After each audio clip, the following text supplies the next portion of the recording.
This conference will now be recorded. All right, any questions, guys? Any questions before I get started? Anyone? Any questions that I can take before I get started?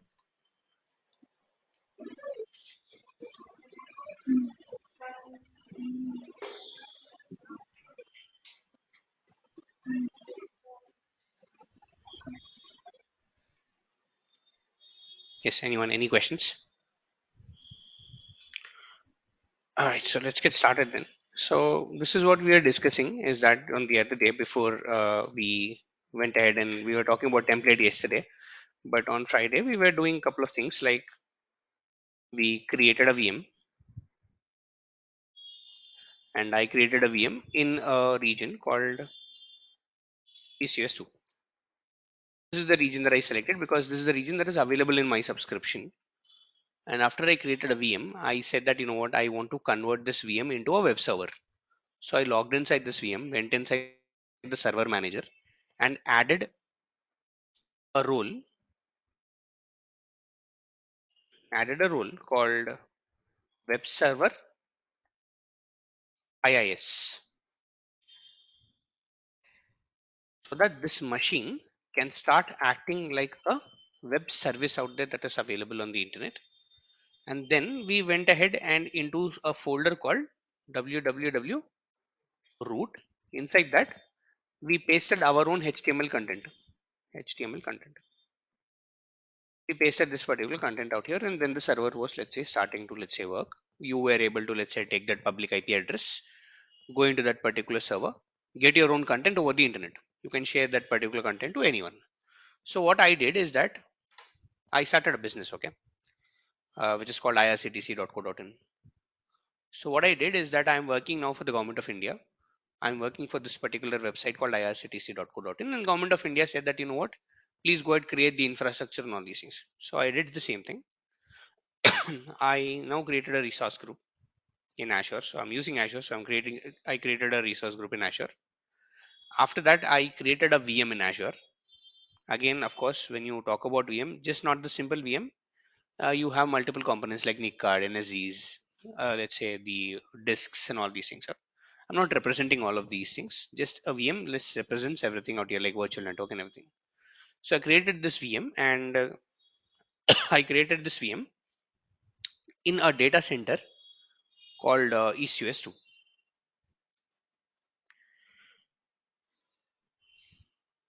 In EastUS2, there is a data center out here, and in that particular data center, there will be multiple servers, not one, not two, but there will be multiple physical servers that Microsoft has purchased, put that into a data center. And when you create a VM, all Microsoft is doing is just selecting one server that is free and allocating some space on top of this particular server that is running on ECS2. And this server had, let's say, has hypervisor, everything installed on top of it.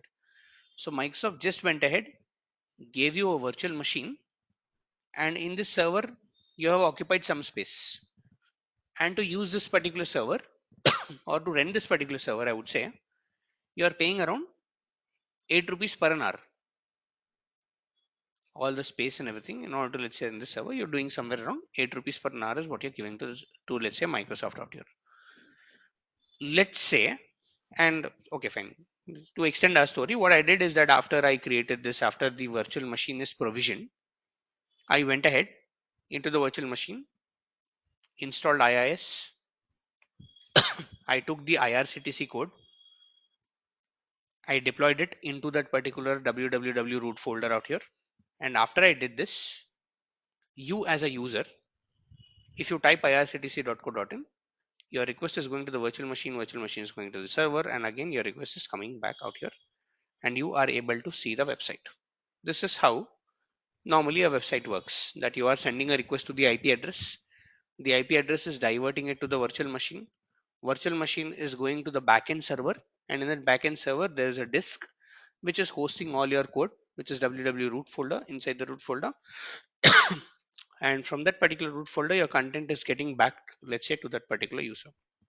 My question here is that I have given this particular website, created everything, given it to let's say given it to let's say government of India, because I'm working for government of India for a website called irctc.co.in. Everything is good. Now the government of India is asking a question: is that, you know what? Uh, this is good enough, but what if this server goes down? What if the server goes down? My question to Microsoft is that, can that particular server go down? Microsoft says yes, it can go down, because the server that is running in the background is nothing but a physical resource. It has its own power supply, it has its own rack, it has its own routers, it has its own switches.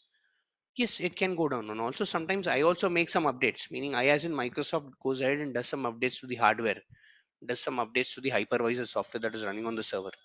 In those cases also, the server will go down. My question to Microsoft is that, okay, fine. If this server is going down, will you go ahead and switch my application or switch my virtual machine to a different server which is available in the data center? Microsoft says, okay, if that's the question, then my counter question to you is that, when you are creating a virtual machine, did you select something called as an availability option? I say no. Microsoft says, then sorry, I won't be able to help you. If you are not selecting an if you are not selecting an availability option, Microsoft says simply that, you know what, I cannot go ahead simply switch your server back. Until this server comes back, your application will be down. Now the question to me is that, then how do I make my application highly available? This is called high availability, meaning I don't care whether your server is down in the background. I don't care what is happening in the background.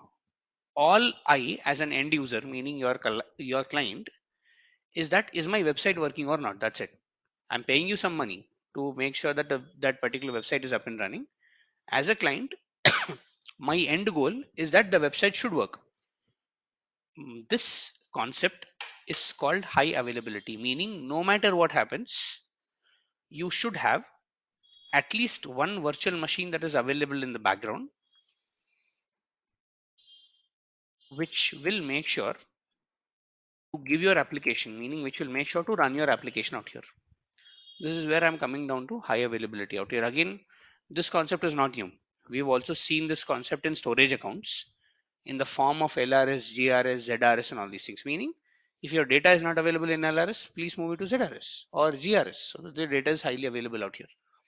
The same thing, now I'm talking about application availability, application high availability out here. And what Microsoft suggests is that when you create a virtual machine, make sure to select something called as an availability option. Let's talk about that diagrammatically. There is something called availability options out here. Let's go there. Let's create a virtual machine today. Let's say create a VM. And here I'll create a new resource group as I don't have one. I'll say demo RG.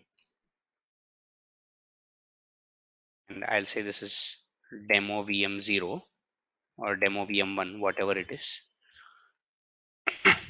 I'll select the region as East US2. And I'll select the image as Windows Server 2019. And very importantly, before moving forward, I'll come down to one of the most important things called availability options. Click here.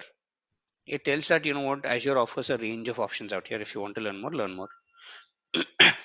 And here, availability options are availability zones, virtual machine scale sets, something called availability sets out here. Let's talk about it. Let's go there. And I'll say, okay, fine. What are the availability options? I'll click on this. Three options. What Microsoft is talking inside the documentation: availability zone, sorry, availability zone, availability set, and also what, a virtual machine scale set out here. I'll say, okay, fine. Let me try something called as availability set. What exactly is availability set? Let me click on this. It says, okay, fine. If you click on the option called availability set, do you see one more option now coming up called availability set? Is telling, okay, fine. Can you please select your availability set out here? I'll say, okay, fine. I don't have an availability set in the region. I will create something called as an availability set, and I'll say create new. And as and when I create a new, I click on create new. It's asking me what is the name of your availability set. I'll say this is AV set sample. Some random name I'm giving here. And very importantly, this is what I'm coming down to. There is something called as a fault domain and an update domain when you create something called as an availability set out here. The maximum number of fault domains can be 3. The maximum number of update domains can be 20. But what exactly is a fault domain? What exactly is an update domain? What exactly is an availability set out here? Let's come back. What I'll do is I'll put my fault domain to 2. Let's put this to 2. Let's put this one also to 2.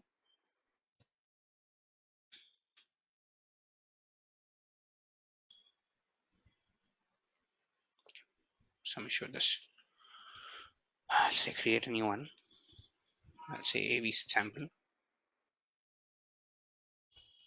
This is 2. This is also 2. Something 2 fault domains and 2 update domains. What exactly this means is this. Let's understand that let's understand that this is a data center that is running in the background. There are multiple servers inside the data center. I'm talking about actual physical servers out here. This is too big of a diagram for me to, let's say, see. I'm talking about actual physical servers. Now this is the entire data center out here.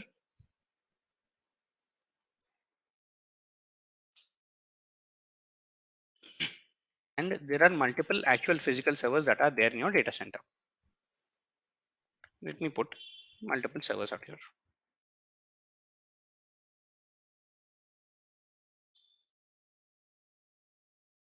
What Microsoft does is that it divides the servers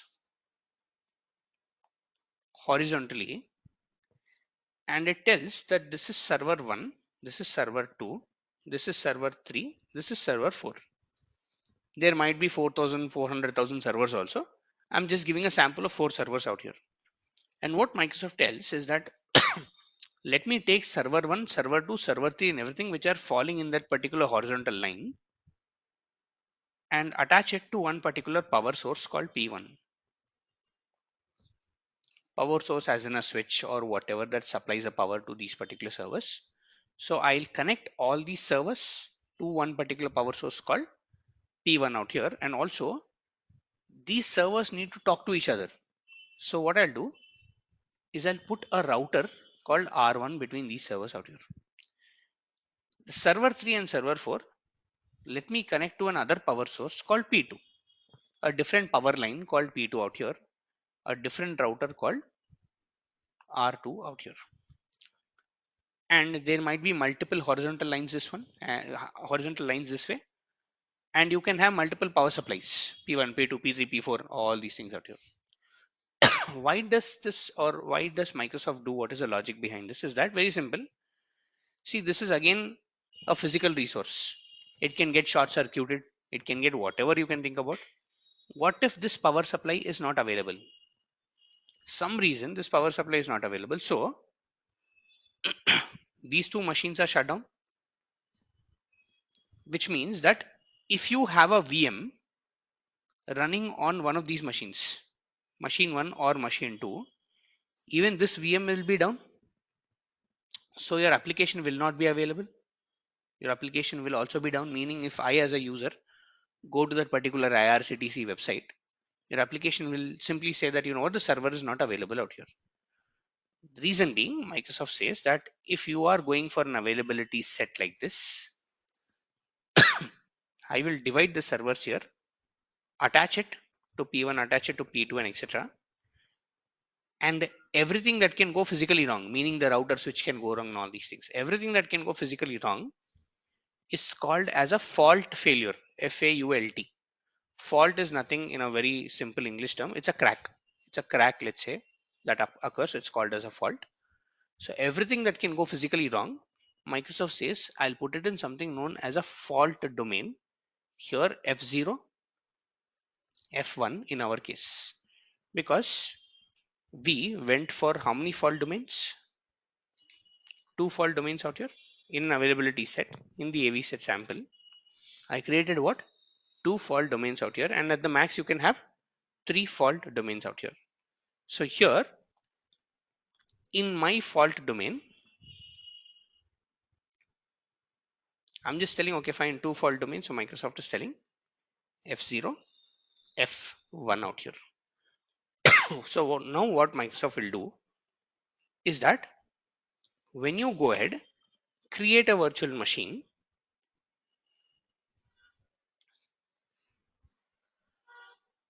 the first VM can be allocated to the server 1. So VM1 can be allocated to let's say server 1 out here. And additionally, Microsoft says, just don't create one VM, create multiple VMs hosting the same code.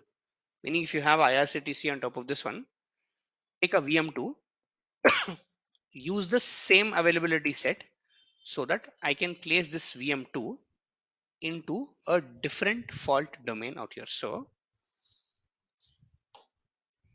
Microsoft will make sure that your machines are not allocated to the same fault domain out here.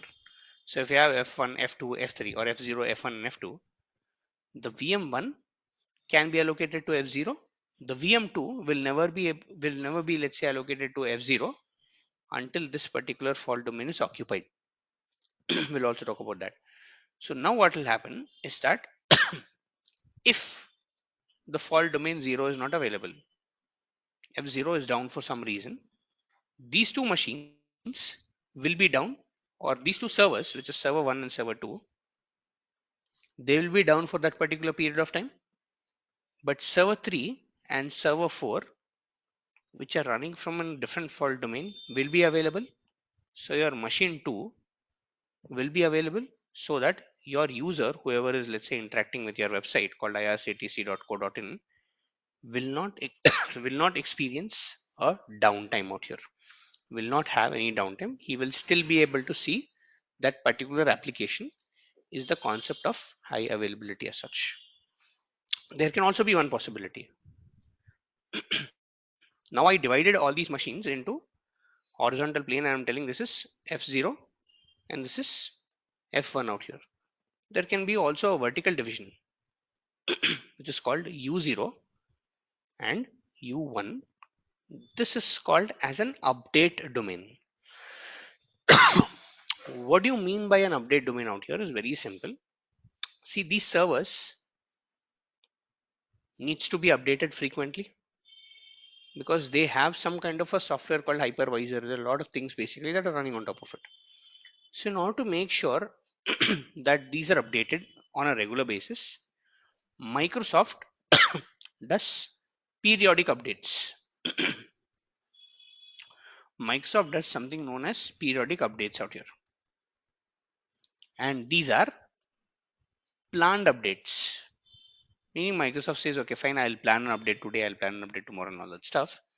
And what they do is that firstly, they take the update domain 0 and update all the servers that are there in that particular update domain. Meaning all the servers, which is 1 and 3. Sorry, and in the period of update and in the period when their Microsoft is updating in the background, the server 1 is not available, so the machine 1 is also not available out here. But Microsoft will never take two different domains and update them together. Microsoft first does this particular domain, updates out. Once this is done, once all the servers are up and running, Microsoft will move to a different domain and then start updating this out here. So the reason I have two machines is that even if one domain is down, your machine that is running from a different update domain is still up and running out here as such. This is the idea behind having something called as a fault and an update domain out here. So if I go back here, if I click on fault domains, it's saying virtual machines in the same fault domain share a common source or share a common power source and a physical network switch.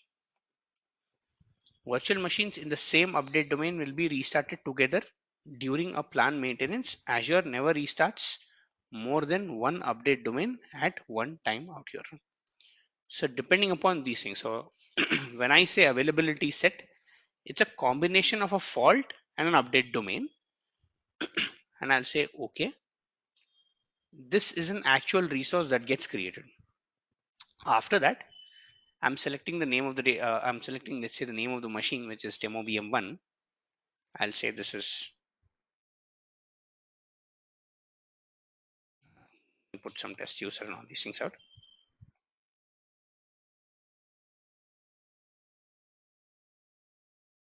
I'll just scroll down.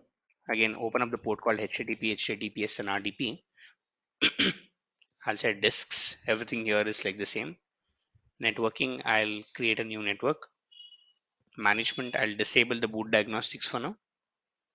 I'll say review and create right now. So apart from creating the machine, I'm also creating one more resource called as an availability set out here. And I'll say create this out. Now the question here is that, you know what, I already have an availability set. Can I take an existing virtual machine, place it inside the availability set? Answer is no, you cannot do it. You have to select the availability set or availability zones at the time when you create the virtual machine only. You cannot make or you cannot place the virtual machine in an already existing availability set out here. You cannot do that. You have to select it, or you have to, let's say, place your virtual machine within an availability set before or at the time of creation of the virtual machine out here. After creation, you cannot migrate a virtual machine into an availability set. That is not possible. Now it is going ahead creating all these things out.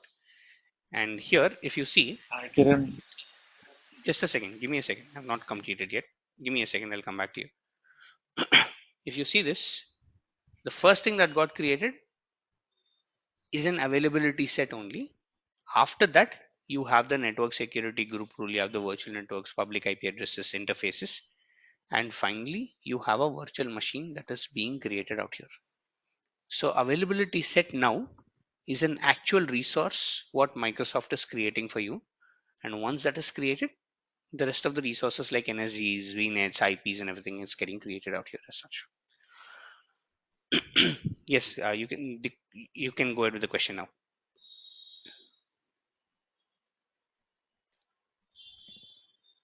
Yes, Is there any questions. extra chargeable for Mhm.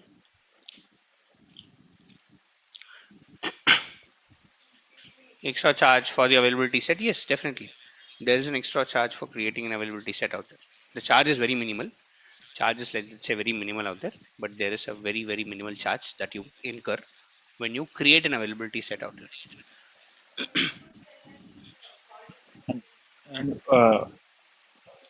Just a second, I'm just saying a question offline. You should select a combination of both fault and update domains. I don't just select a fault domain. I select a combination of fault and update domain. For example, if I do a fault and update domain of, let's say, 3 into 20, I get a combination of 60 servers out here. Meaning you can place your virtual machines on 60 different servers in a particular data center. In our case, we did a 2 cross 2. So 4 servers out here, and I can now start creating my virtual machine. So for example, my demo VM0 or the demo VM1 that I created, if you look at this one, if I go to the resource and if I go into the resource group out here, there is something called availability set, which is a 2 cross 2. Again, I cannot update this particular availability set after I create it. And inside which I have something called virtual machines, which is telling it is running out of a fault domain 0 and an update domain called 0. Meaning here in this diagram, this is the fault domain called F0, F1. This is U0, U1. My virtual machine called demo VM1 is here on the server, which belongs to an update domain called 0 and a fault domain called 0. That's the reason this is telling me that you're running out of an update domain called 0 and a fault domain called 0 out here. This is how the machine got allocated. So there's a server in that particular combination of update domain and fault domain called F0 and F1, sorry, F0 and U0. And this is the server 1 out here. And here is where I placed my machine, or here is where Microsoft placed my machine out here. Now what I'm going to do is that I'm also going to create another virtual machine, same configuration, same code, everything, and reuse my availability set. I'll just show you what do I mean by reuse the availability set out here. And once I do that, then Microsoft won't place my server in F0 U0. It won't again place it on the same, let's say, server out here. It will choose a different physical server as such, so that your application is highly available out there as such. So we'll also look at that. But before going there, any questions still here? Any more questions still here?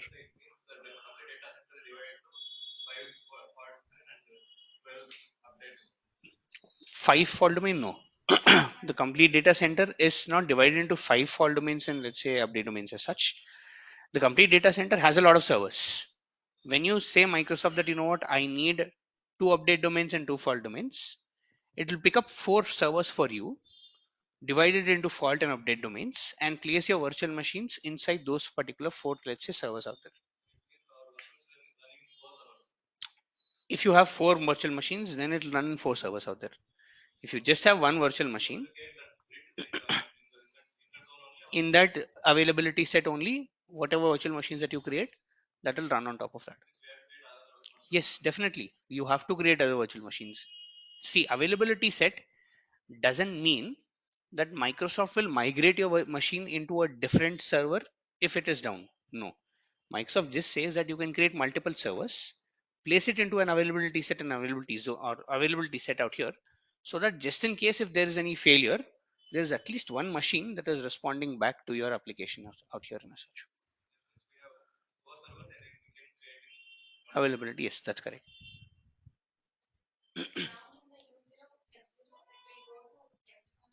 Correct. Meaning you have to create the server. If your application will only go there if you have a virtual machine again in there. If F0 and U0 is down, this virtual machine will be down. Microsoft won't migrate it to different server out here. You have to have a different server in the same availability set is what Microsoft is telling.